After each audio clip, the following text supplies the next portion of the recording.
You are still watching Ways. Now, St. Patrick's Day kicks off a worldwide celebration, also known as the Feast of St. Patrick, on March 17.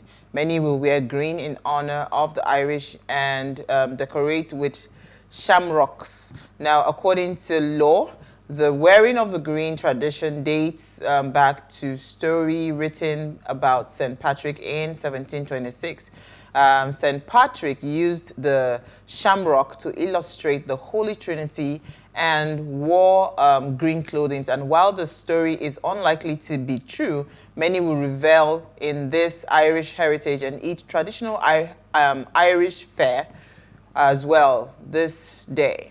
So who understands this holiday? Because I am lost. St. Patrick's Day is a fantastic day to be in Ireland. So much fun, green everywhere. The law has taken on many things. So I believe the original color of St. Patrick was actually blue. It became green when I think Ireland adopted the shamrock as their official flower. And that's when it got changed to green. And of course, the story about him using the shamrock to depict the Holy Trinity. And also there's stories about him raising the dead. And there's stories about him using his staff to drive all the snakes out of Ireland. So it's a very proud Irish holiday. Irish people are already boisterous people. Saint. So, but the story is, I think he was from humble backgrounds, I think, and then he was taken away from his father's house. I think he had some time where he was a slave, I think, or something, and he was tending to animals. It's a long story, but yeah, I can't remember if he was from a rich family and then was taken away from his parents, or if he was from humble backgrounds. But I know he went through that period where it was claimed that he was taken away like in a slave-like situation. But awesome day to be, like I said, to be Irish, to be in Ireland. All right. So happy St. Patrick's Day. Norma Ifanga, let me start with you. What did you find first in the news? Quickly. Okay, it's a continuation of our conversation this evening, but the better part, really. Governor Soludo has been inaugurated today, and he announced that he would be announcing his commissioners in a week, right? So the just inaugurated governor of Anambra State, Chukwuma Soludo, said he will roll out his list of commissioners in 1 week, and the governor said that he has no time to waste and would start work immediately. In fact, he even invested 8 hours today already. Today is the first day of work, and I just reported for duty and will work for at least 8 hours. We had more than that since the elections to celebrate history victory. So now it's time to work, and there's no 1 minute or kobo to waste in fanfare. Well, this is really encouraging and commendable, because the governor himself has taken initiative. Gone are the days in Anambra State where you would spend so much time celebrating and already monies are being disbursed for things other than actual duties of the governor. So he's going into his work.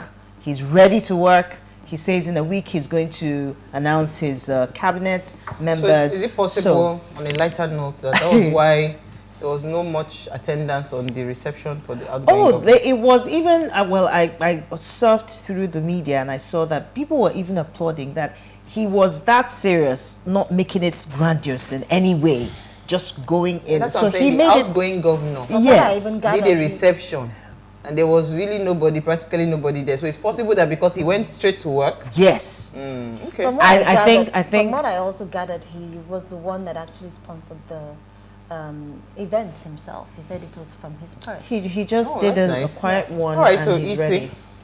Congratulations. We're looking forward to great things happening for the people of Anambra State. Yeah. Absolutely. It's a good win for them. So let's take your Mine story. is from the book of Lamentations, and we are lamenting. The person who is actually lamenting is our wonderful Tony Elumelu. He lamented that hardship is being faced by Nigerians due to prices of food and or the hike in food prices and the fuel and diesel and others as they soar. So the Nigerian economist Tony Elumelu has lamented, and he stated that in his tweet today, Thursday, and he said that he took out time to listen to his colleagues who expressed their pains. According to him, the country hasn't had electricity for about 5 days now, and while prices of diesel and food items continue to skyrocket, it's abysmal. Now, for me, I think, of course, we are all feeling the pain, the pangs of the economy, and that there is nothing else we can say about this because we are actually feeling it. We go to the market today, the next day, the prices of food has skyrocketed. So it's different from what you actually got it for the previous day. So yes, we are feeling the pangs of this, and we are hoping to leave this lamentation behind by the end of the year.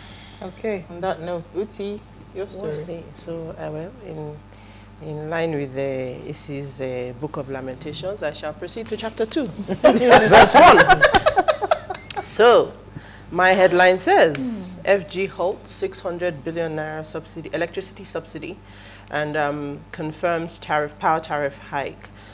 So here, this is the Nigerian Electricity Regulatory Commission, the NERC, on Wednesday declared that subsidy on power amounting to about 600 billion has now been stopped by the federal government. It's actually been done over a period of time, so this is not a hard slash now. So it's been down, I think in the story it claims that the 600 has come down to about 30 billion, which is what it was earlier this year, but it's looking like it's coming to a stop.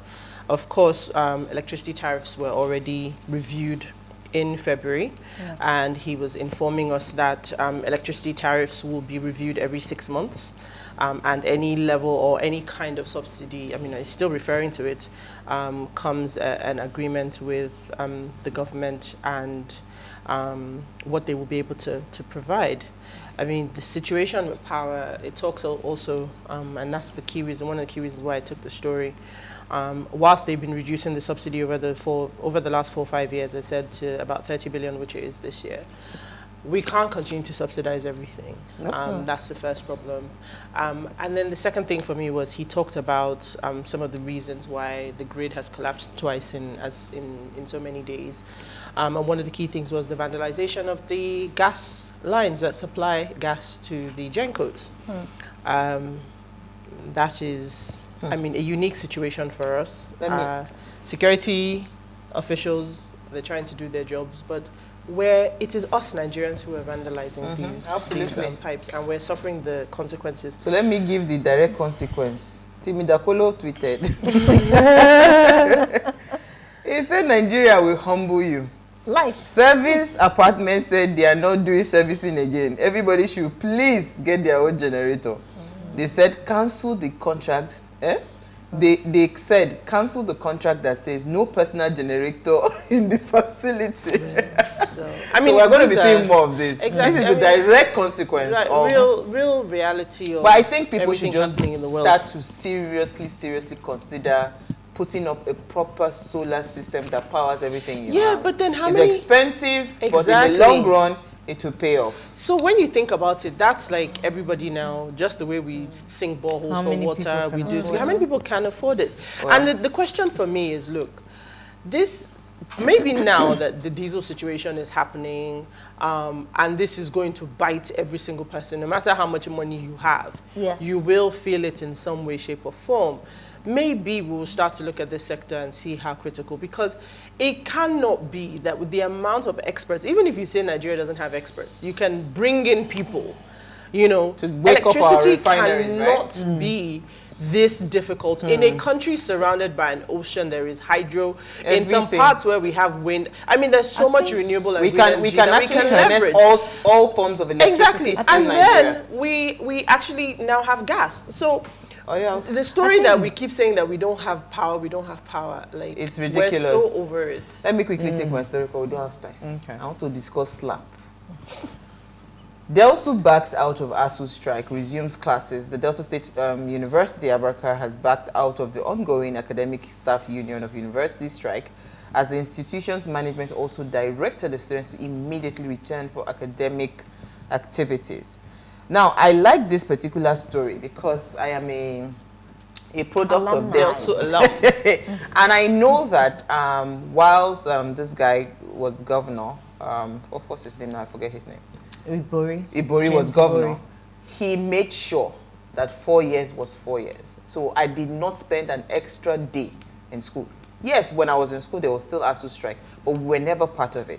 So I think it has to get to that point where universities will begin to decide. If the state Autonomous. government can fund those universities, not Go all the ahead. schools, but it's just that people will come at me and say, so what then happens to the other people? But if the state governments are serious about their own students, right, please, by all means, fund the schools so that they take themselves out of this, what's it called, this headache of a perpetually unresolved issue with the federal government. So I think this is kudos to Delta State University. And on that note, what are we slapping tonight? I feel like my hand has been itching me to slap somebody. Why not slap yourself? You can slap what? yourself. This slap is sweeter when it moves away from the You face. see what I said? You see? And it take has a that break. resounding sound. Oh my God, the one that everybody cringed. I said, you know what, let's take a break. When we come back from the break, we want to discuss provocation, handling provocation. Stay with us, we'll be right back.